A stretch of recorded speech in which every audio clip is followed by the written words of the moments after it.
샬롬, 복된 수요일입니다. 오늘 하나님의 말씀으로 하루를 시작하는 여러분의 삶에 주의 은혜와 평강이 가득하기를 축복합니다. 오늘도 여러분들이 하는 일마다 승리하기를 축복합니다. 함께 나눌 말씀은 사무엘상 19장 1절부터 24절 말씀입니다. 사울은 자기의 아들 요나단과 자기의 모든 신하들이 듣는 데서 다윗을 죽이겠다고 말하였다. 사울의 아들 요나단은 다윗을 매우 좋아하고 있었으므로 다윗에게 이것을 귀뜸하여 주었다. 나의 아버지 사울이 자네를 죽이려 하니 나의 말을 듣게. 자네는 내일 아침 일찍 몸을 피하여 외진 곳으로 가서 숨어 있게. 자네가 숨어 있는 들로 아버지를 모시고 나가서 내가 아버지 곁에 붙어 다니다가 귀를 보아 자네 일을 아버지께 여쭈어 보고 거기에서 있었던 일을 내가 곧 자네에게 알려주겠네. 요나단은 아버지 사울 앞에서 다윗의 좋은 점들을 이야기하였다.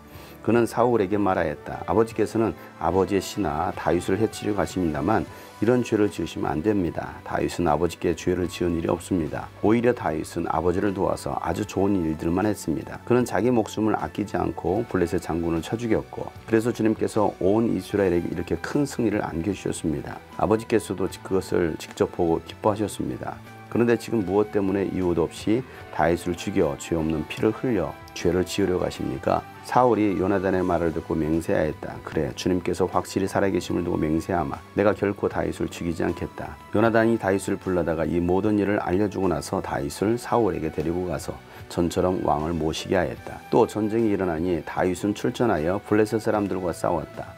다윗이 그들을 쳐서 크게 무찌르니 블레셋 사람들이 다윗 앞에서 도망쳤다. 그런데 사울이 창을 들고 궁중에 앉아 있을 때에 주님께서 보내신 악한 영이 또 사울을 강하게 사로잡았다. 다윗이 수금을 타고 있는데 사울이 창으로 다윗을 벽에 박으려고 하였다. 다윗이 사울 앞에서 피하였으므로 창만 벽에 박혔다. 다윗은 도망하여 목숨을 건졌다. 바로 그날 밤에 사울이 다윗의 집으로 부하들을 보내어 그를 지키고 있다가 아침에 죽이라고 시켰다. 그러나 다윗의 아내 미갈이 그에게 당신은 오늘 밤에 피하지 않으면 내일 틀림없이 죽습니다 하고 경고하였다. 미갈이 다윗을 창문으로 내려보내니 다윗이 거기에서 달아나서 목숨을 건졌다.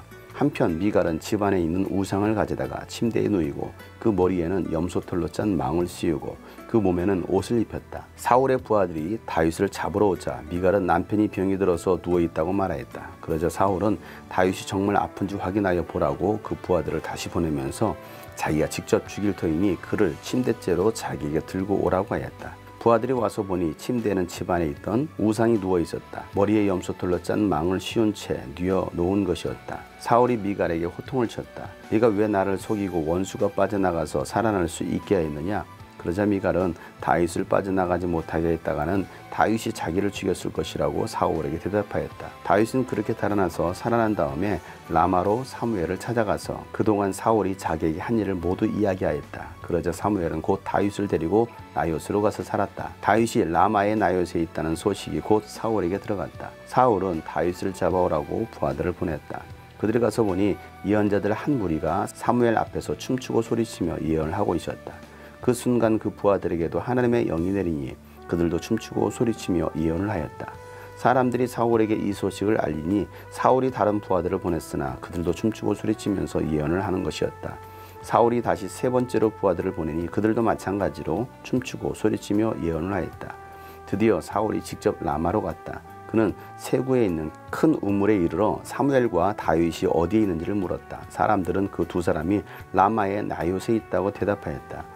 사울이 거기에서 라마의 나요스로 가는데 그에게도 하나님의 영이 내려서 그는 라마의 나요스에 이를 때까지 계속하여 춤추고 소리치며 열광 상태에서 예언을 하며 걸어갔다. 사무엘 앞에 이르러서는 옷까지 벗어버리고 춤추고 소리치면서 예언을 하고 나서 그날 하루 밤낮을 벗은 몸으로 쓰러져 있었다. 사울도 예언자가 되었는가 하는 말이 여기에서 나왔다. 아멘.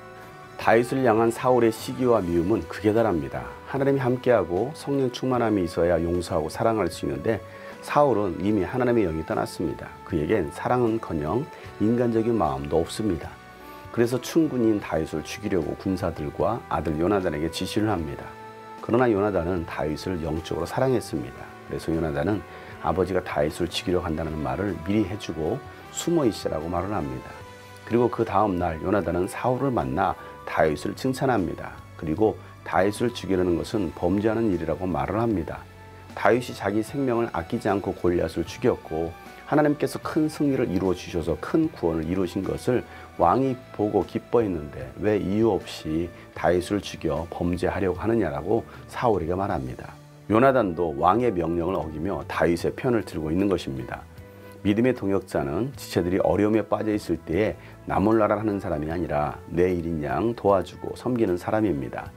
요나단이 죽을 수도 있습니다. 하지만 사울이 다윗을 죽이는 일은 하나님께 범죄하는 일이요 결코 선한 일이 아니기 때문에 사울의 범죄를 막으려고 요나단이 사울을 설득하는 것입니다. 요나단의 말을 들은 사울이 마음을 바꿉니다. 그리고 다윗을 죽이지 않기로 맹세합니다. 물론 그의 맹세는 성령께서 보증해 주시는 맹세는 아니었습니다. 그래도 요나단의 용기로 당장 죽음의 위기를 면할 수 있게 한 것입니다. 여러분의 믿음의 용기로 누군가는 범죄를 면할 수도 있고 회개할 수도 있습니다. 사울은 그의 맹세가 오래가지 못합니다. 다시 악한 영이 그를 사로잡으니까 손에 들고 있던 단창을 가지고 다윗을 죽이려고 던졌지만 창은 벽에 박히고 다윗은 피하여 그날 밤 도망갑니다. 사울이 다윗의 집으로 군사들을 보내 죽이려고 했을 때에 미갈이 다윗을 도와 피하게 합니다. 오늘 당장 피하라는 것입니다. 안 그러면 내일 사울에게 죽을 수 있다는 것입니다. 악한 영은 끊임없이 우리를 공격해 옵니다. 마귀와 귀신들은 쉬지 않습니다. 우리가 영적으로 쉬면, 기도를 쉬고 예배를 쉬면 악한 영들의 공격에 죽을 수밖에 없습니다. 다윗은 하나님과 함께하였기에 계속되는 공격에도 피할 수 있었습니다. 그러나 그런 일들이 계속되면 몸과 마음이 지칠 수도 있습니다. 그럴 때 어떻게 합니까? 나를 죽이려는 무리에게서 도망치는 것도 하나의 방법입니다. 그런데 그 도망이 아무도 없는 곳이 아니라 라마에 있는 사무엘에게로 갑니다. 여러분, 힘든 일이 계속될 때 여러분은 어디로 도망가십니까? 여러분의 도피처는 어디입니까? 어떤 사람은 술을 찾는 사람이 있고 어떤 사람은 게임을 찾는 사람이 있습니다. 어떤 사람은 여행을 떠나는 사람이 있고 어떤 사람은 교회로 오는 사람이 있습니다. 도피가 무조건 나쁜 것은 아닙니다. 그런데 중요한 건 도피하더라도 나를 영적으로 살릴 사람, 영적인 공동체로 도피하라는 것입니다. 시험 든 사람들은 꼭 시험 든 사람을 만납니다. 영적으로 무너진 사람들은 꼭 만나더라도 교회 다니다가 더 이상 교회 다니지 않는 사람들을 만납니다. 결국 서로 죽이는 일인 것입니다. 그러나 다윗은 사무엘을 찾아갑니다. 사무엘과 라마 나요스에서 삽니다. 그곳은 영적인 훈련장입니다. 성령님이 강하게 임하시는 곳입니다. 사울은 다윗이 라마 나요스에 있다는 말을 듣고 전령들을 보냅니다. 그러자 전령들이 나요스에 오자 하나님의 영이 임해 예언을 합니다. 사울이 다른 전령을 보냅니다. 그들도 예언을 하고 세 번째 번에도 하나님의 영에 사로잡힙니다. 그래서 사울이 직접 나요스로 갑니다. 그러자 사울도 예언을 하기 시작합니다. 그러다가 이젠 사무엘 앞에서 옷까지 벗고 하루 밤낮 누워 있는 것입니다. 그래서 생긴 속담이 사울도 선지자 중에 있느냐? 라는 속담이 생겼습니다. 이 말은 좋은 말이 아닙니다. 비꼬는 말인 것입니다. 옷을 벗은 것은 더 이상 사울은 왕이 아니라는 것입니다. 사울도 하나님의 영에 고꾸라지는 것입니다. 하나님께서 사울의 왕의 옷을 벗기시고 수치를 보이시는 것입니다. 하나님의 영에 사로잡히는 저와 여러분 되시기를 축복합니다. 하나님만이 우리의 피난처가 되십니다. 오늘도 그 영으로 충만하여 예언하고 예수 그리스도의 복음을 증거하는 여러분 되시기를 예수 이름으로 축복합니다. 샬롬.